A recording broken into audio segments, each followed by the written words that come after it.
Never-ending headache of bomb threats that turn out to be hoax, disrupting lives and sending the authorities into a tailspin, and parents like Vasudha and me as well. The police can't take it lightly, even if it seems like a hoax. And today was another day of chaos in Bengaluru and New Delhi after 60 schools in the two cities received a hoax email. That's right, Veera. Who sends these emails? Is this just a prank? But authorities had to rush through the premises. They had to, ensure that the premises are searched, and that also disrupts a lot of school routine and waste of resources. While in Delhi, 20 schools got these emails, 40 schools in Bengaluru were also sent a similar message. Now, emergency services, including Delhi police, disposal squads, fire departments, etc., were deployed to the schools. Students and staff members had to leave premises while searches went on. That's right. As has been the case in several such instances, Vasudha, in the past, this was also a likely hoax. But can we take future emails like this lightly? How can you differentiate between a hoax and a real threat? Who is behind these, and just how do we deal with it? Joining us this evening, Meenakshi Mayer, Senior Principal at the Inventure Academy, Sanjay Sahai, former IPS officer, Pradeep Rawat and young Priyansh Rawant. Let me start on a lighter note with young Priyansh first. What do you think of these hoaxes, Priyansh? Does it even scare you anymore? Is it an irritant? Or are you and your friends just happy that you get the day off and classes are disrupted? First of all, thank you for inviting me here. And I'd like to say that it's more of an irritant than a pleasure to us, to be honest, because at this point, we know all of these alleged bomb threats are just daily occurrences, because people who are too lazy to actually study or actually make up their mind to come to school just give fake bomb threats just to take off. And nowadays, we don't even believe these bomb threats, and we just think it's a part of our lives. It's a daily occurrence, more like a pest. So that's all I believe, that no bomb threat in the future or in the past has been truly real, and the people who actually do it are just mentally disturbed. Right. Pradeep Rawat, as a parent, how do you feel about this? Because I feel a sense of dilemma. I want my child to be safe, but I know that, most of these hoaxes, most of these email alerts are just hoaxes, attention seekers. How do you, as a parent, deal with this? 100 can be fake, a hoax. The one could be real. Yes. That's our big worry as parents. That is exactly what my thinking is all about. We always believe that most of these calls, in fact, we always believe and pray that all these calls are hoaxes. But what if is one out of these 1,000 calls is the real one? Then the real danger arises. So what I believe is schools, authorities, and parents, they all need to work as a cohesive unit, and always remember, whenever in case there is a threat, you need to take all the required and necessary precautions, because you never know when the actual threat becomes the real bomb threat. So what I believe is we all need to work as a unit, we all need to work as a team, and most importantly, never take these calls lightly. One may actually turn out to be true. Right, Meenakshi Mayer and Sanjay Sahai are also with us now. Meenakshi Mayer, from a school administration's point of view, how much of a nightmare is this? When you receive a threat, and I think most of us, when we receive a threat, we tend to feel or believe that it's likely hoax, but we are still compelled to take some action. How much of a headache, how much of an irritant is this, and how do you deal with it? Right. Thank you, Veera. First of all, I'd like to say that I agree with what Pradeep Rawat just said as a parent, that you never know when one out of these fake hoaxes, threats, stressful situations that we can find ourselves in can be true. So the bottom line is that we can't take anything lightly, and at all times schools have to be prepared. All right.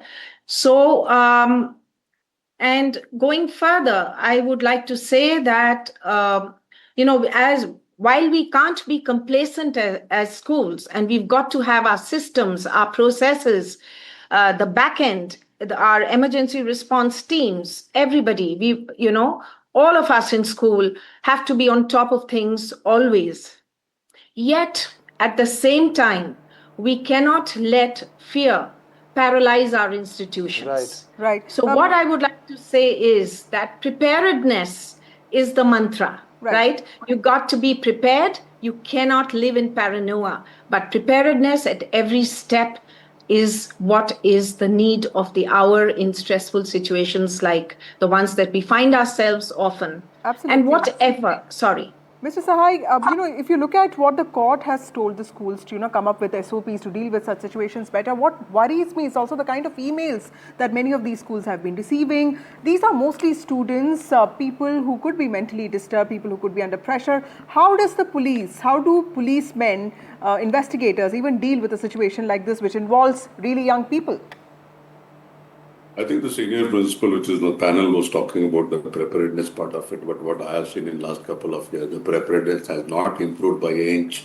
But for the lip service which we provide, we go to Mr. Rawat also, who has said that everything is real till the time it is proven hoax. So that given as it stands, and we are not getting into as to who is initiating the mail. What is important is to know as to who has initiated the mail.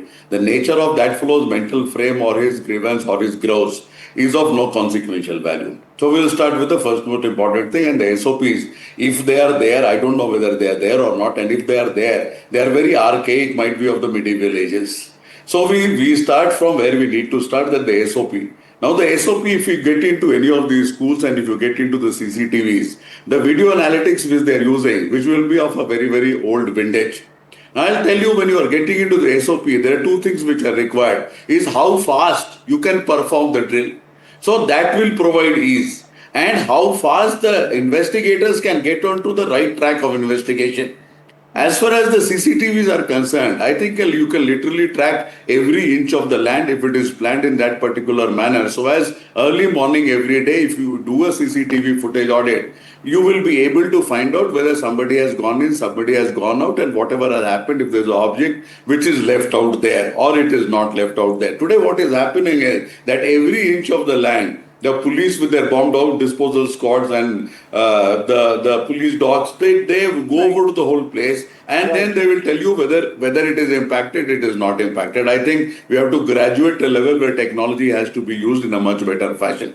The second most important thing is you're a the cybersecurity expert as well, sir. You're making a very important point. You're a cybersecurity expert as well. The question is also that often we have so much focus when these hoaxes come out. Even the media has largely started ignoring it. The question of those who are responsible for it being punished and being made an example out of, to ensure that it's not some prank that somebody can just endeavor to do, and that there will be strict punishment in this matter. That's also something that's missing, in a sense that I can't remember the last time that we've actually fixed blame on this particular person for sending these hoaxes, or at least made a big hue and cry of it. Yeah, we have a very recent case where there is a 12-year-old boy. So he sent a mail of this nature to St. Stephen's College and I think St. Thomas School.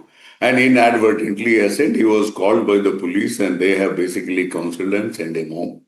Now there is a parent also in that particular house, and there are also systems by which whatever the child uses can be taken control of. So nothing of that nature has happened. It has been taken as a very, very flimsy sort of affair that some kid has gone the wrong way, played a prank, and he is absolved of that particular prank. What is very important is what you are talking. It was a 12-year-old, so he was sent home with counseling, and I think that would have been the right thing to do. Very quickly, Meenakshi. No. I'll just add a point. See, 12-year-old is fine, but what systems do you have in place in your house to take control of his whatever he does on the digital media, more so because you know that he can play a prank. The second point I'll just add, half a minute I'll take, is when you're talking about the investigation, you're talking about that things should be taken to the logical conclusion. If you're not able to detect who the person is, where will you take it to the logical conclusion? Right. Okay. So the capability of the police to crack VPNs, most of these things come through VPNs and proxy mails. So that capability itself is missing, and we are not ready to hire very high-end cyber security agencies who are hired globally, even by FBI. So the whole concept is that multiple factors at play here. Yes. We need So a you need targeted an expertise. investigation is what we understand. But Veera, for me, the worrying fact is for children in Delhi, it's just normalization of not just bomb threats, but a rain holiday or a pollution holiday. And now these threats, these hoax mails have added to that, which is clearly a sense of worry for all parents. With that, it's a wrap on this discussion. Thank you all of you for making those valuable points.